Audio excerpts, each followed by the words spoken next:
Actually, anything you do is a metaphor for living, for spirituality as well. So spinning especially can actually be a tool for self-knowing and self-knowledge.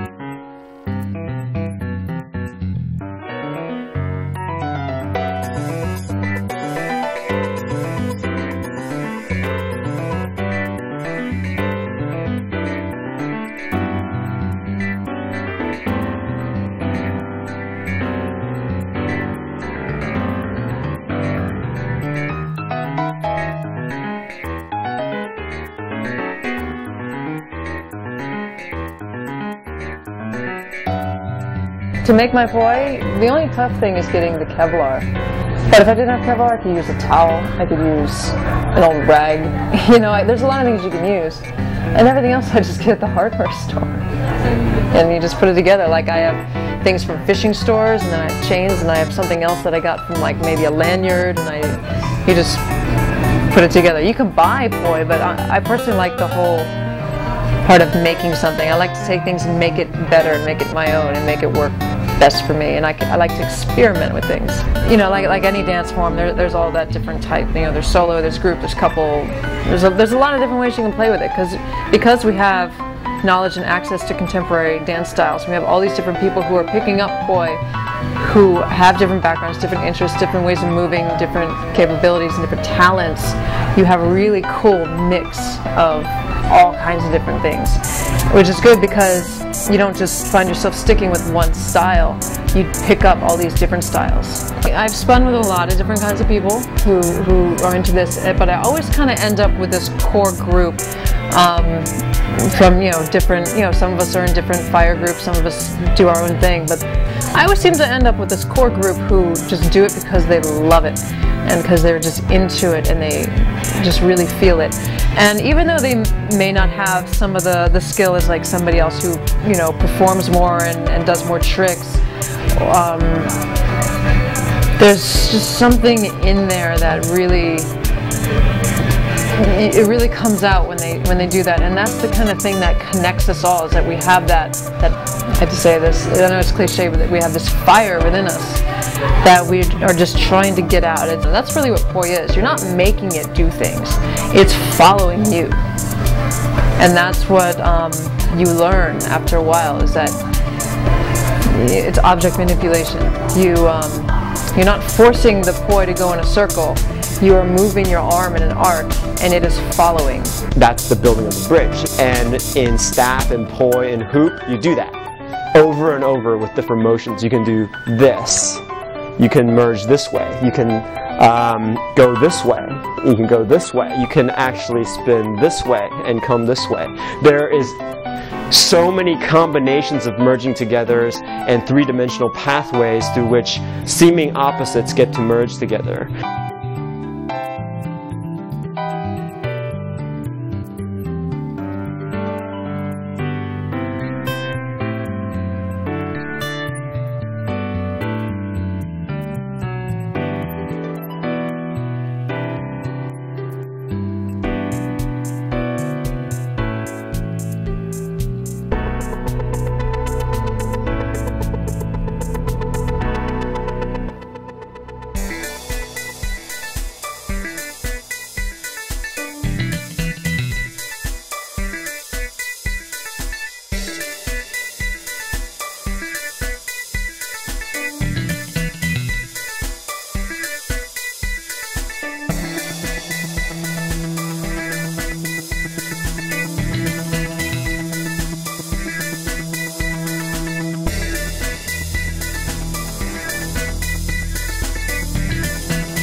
How that translates to real life is that when you have or encounter a situation Most people might not be flexible in their thinking.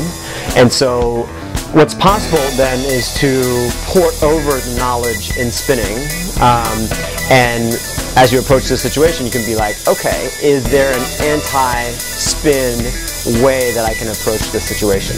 Is there an opposite way that I can approach the situation? Is there a way that I can actually go with the situation, but actually my body is going the opposite way?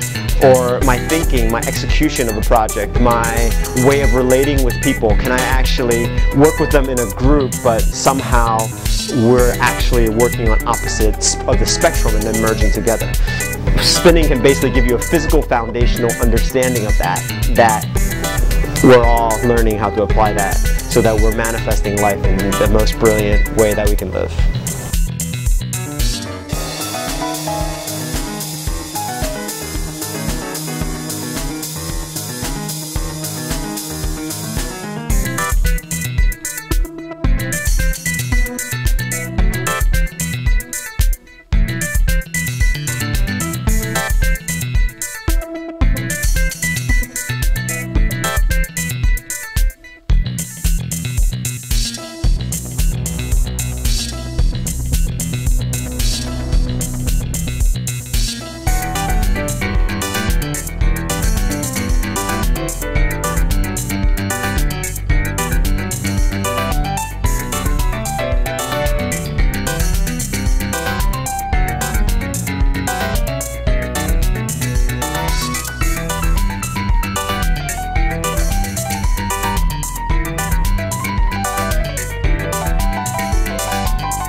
Sometimes I almost feel like everything else is just not even around. I'm aware of its presence, but I'm in my own space and I'm at peace.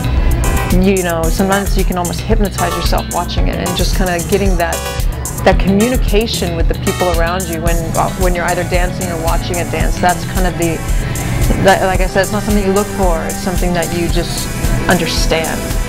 And so I bring out a lot of feeling when I dance, and when I'm done, it's a very happily exhausted feeling. It's really hard to explain unless you just do it.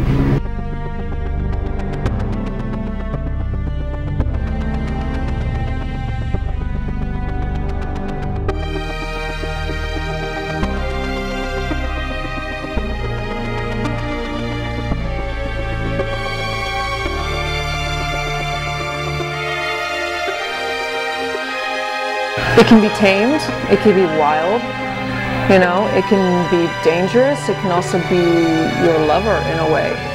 It's like we have an understanding. It's like, I know you can hurt me, and you know I can hurt you. And we're still trying to find that understanding. It's a very dynamic relationship. You always have to be respectful of the fire. Not necessarily afraid, but respectful. And once you get over the fear part of it, and you know how to manipulate and control that fire, it kind of puts your mind in a whole nother level on it too. Like obviously when you start, you get excited, you can do this really cool thing and you really want to take it places. And I've noticed that there's kind of a level, and I guess you get that with people who are into a lot of different things, a lot of hobbies. Of course, depending on what that hobby is. Like you kind of get it to a level like where you want to share it with everybody, you want to perform and you want to connect with other people, whether it's your audience or other people who do this.